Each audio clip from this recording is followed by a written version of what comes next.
Seguimos con ustedes en este su programa iMoney Super 7 y cambiando un poco en tono, como les prometí, primero hablamos un poco de tecnología y ahora vamos a la parte de economía. Tenemos una noticia que realmente para mí me sorprende y no me sorprende a la vez, que es una noticia acerca de los aranceles impuestos al país asiático, China, por parte del gobierno de los Estados Unidos. Trump reduce los aranceles en un 10% a China tras reunirse con Xi Jinping por relación al fentanilo.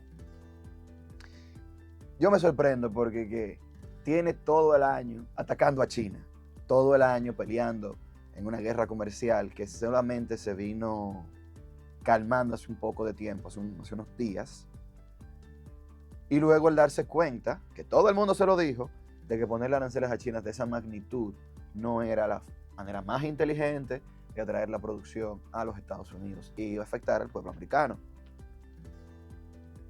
Por esa parte no me sorprende. Y por otra parte, esa parte me sorprende, perdón.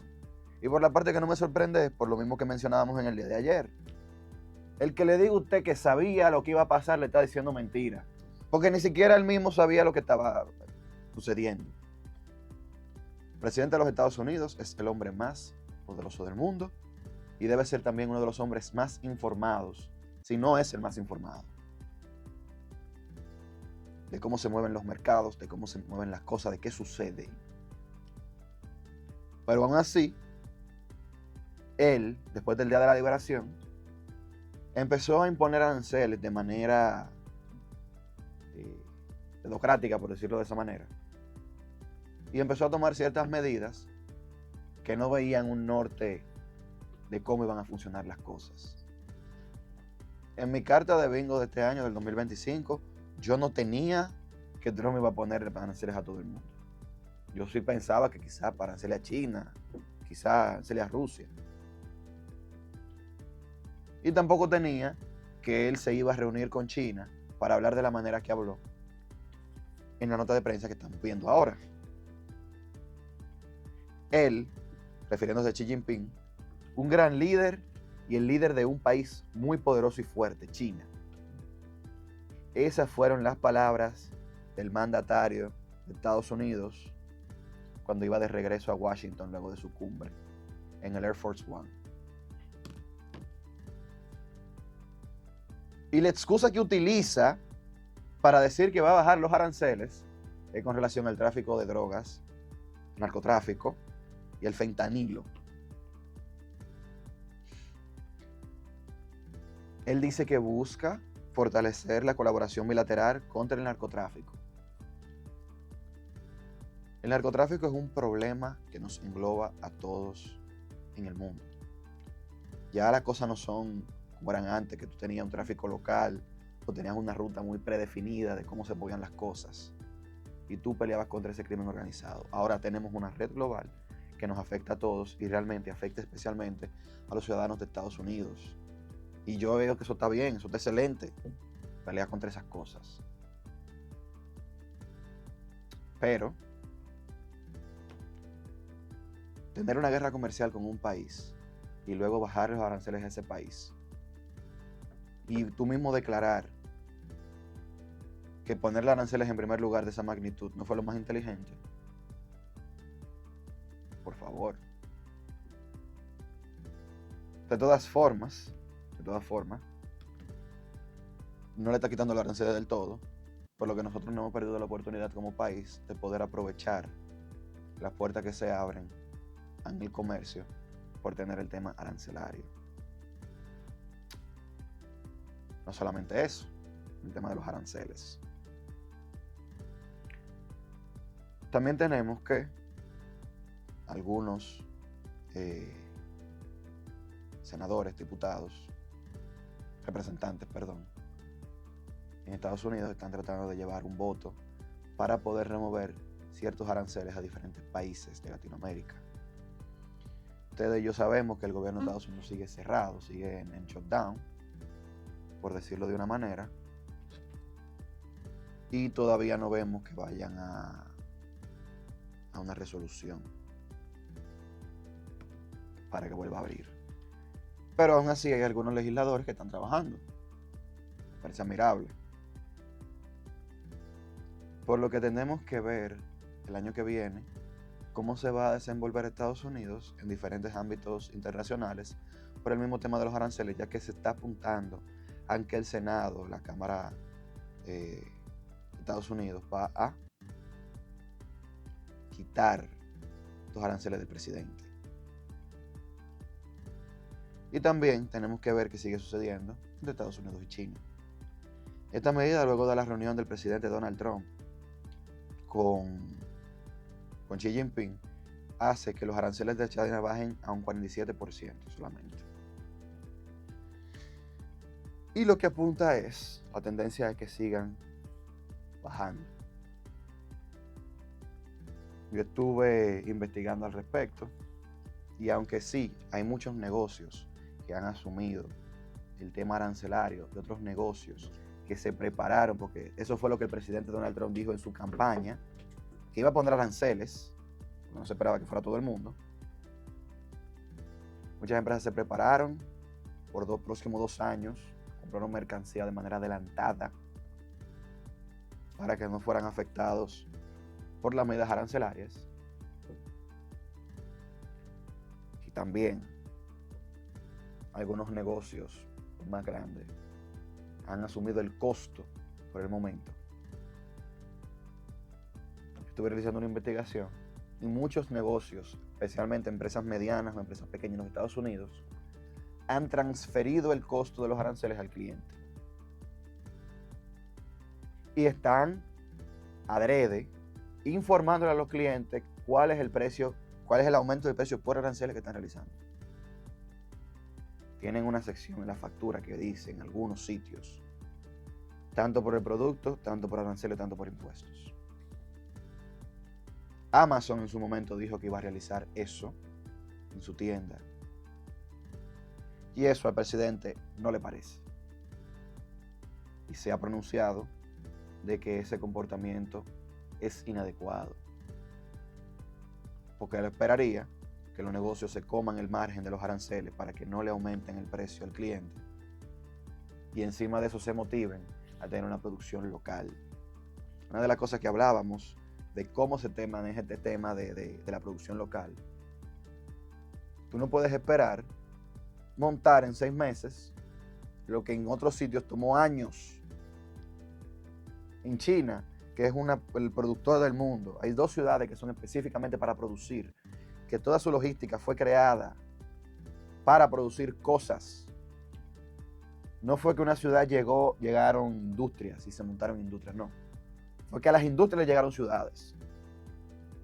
El gobierno chino planificó ciudades alrededor de industrias, alrededor de fábricas que puedan tener una ruta de la fábrica al puerto o una ruta de la fábrica a la carretera, o que las fábricas estén dispuestas de un orden que sea la forma más eficiente para tú llevar materia prima de un sitio a otro. Y eso tomó años. Y tú no puedes esperar que en 6 meses, por tú poner unos aranceles exorbitantes, eso suceda en los Estados Unidos. Sí hubo cosas positivas, sí lograron que producciones se movieran a los Estados Unidos, sí. Claro que sí. Ejemplo, el TSMC compró parte de la fundidora de Intel. Nvidia también puso un dinero para eso. Apple se ha puesto a la disposición de fabricar sus chips en los Estados Unidos solo si las fundidoras tienen la tecnología para fabricar el chip que ellos utilizan, o sea, el tamaño que ellos utilizan. Pero eso no quita que cierto proceso o que la mayoría de las cosas todavía se sigan produciendo fuera de los Estados Unidos. Recientemente salió una nota de prensa, sucedió durante la semana pasada, por lo que no pudimos hablar de eso por el tema de las lluvias,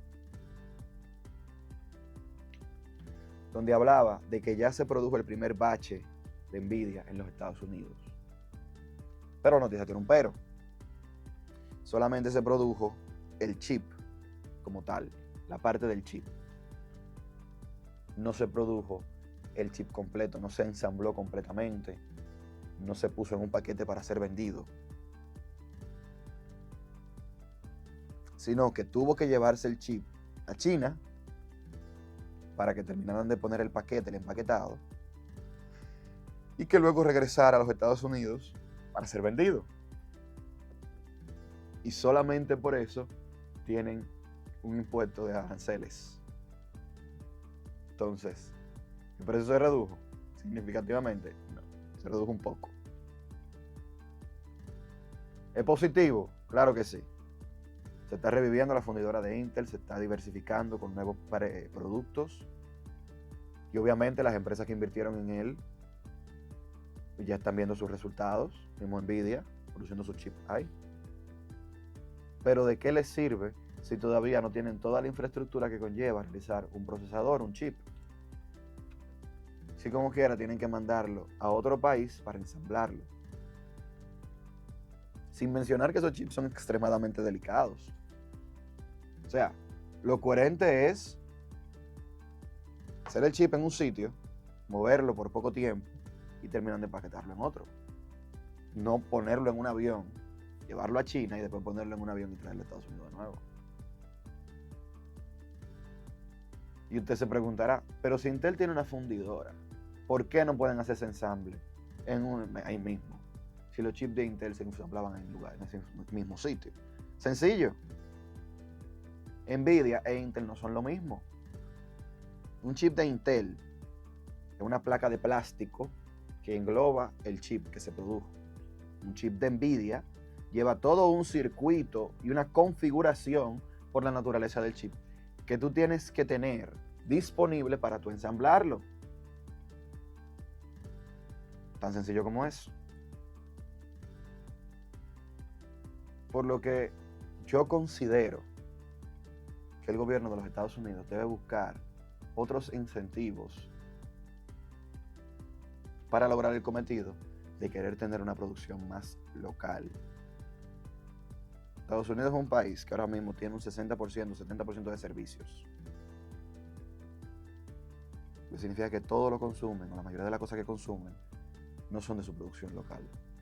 Y también estuve viendo que las personas que tienen una empresa pequeña, que tiene productos de producción local, muchos de sus materias primas o insumos vienen desde fuera.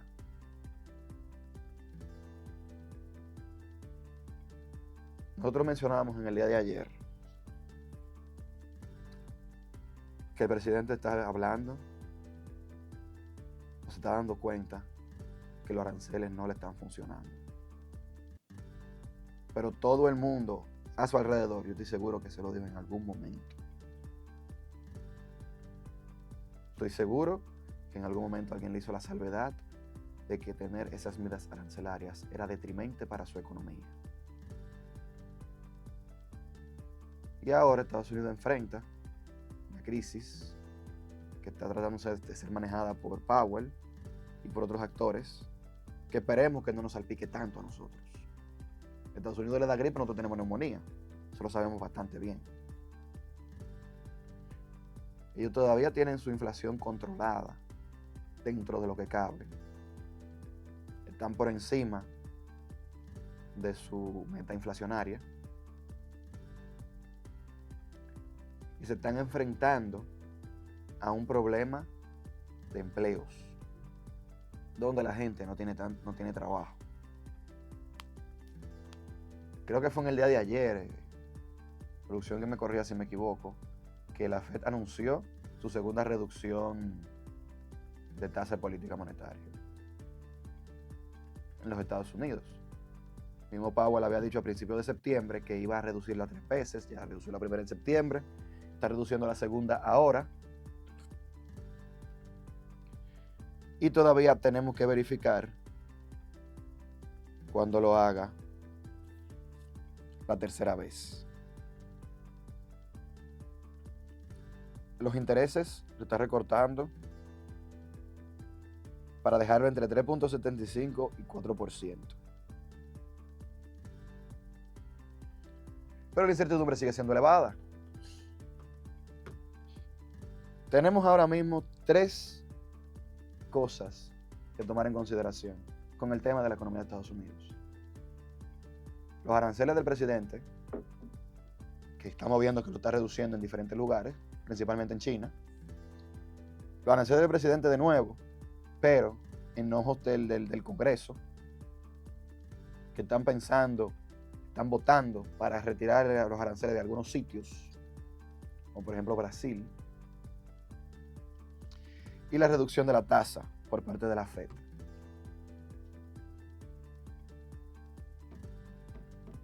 Para ver si eso logra controlar la inflación en los Estados Unidos.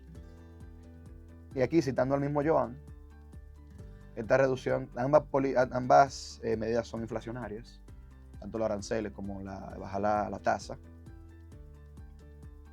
Pero tenemos que esperar, tenemos que observar que lo que está tratando el gobierno de los Estados Unidos, lo que está tratando la Fed, básicamente es también el controlar esa inflación, que no se le salga de las manos.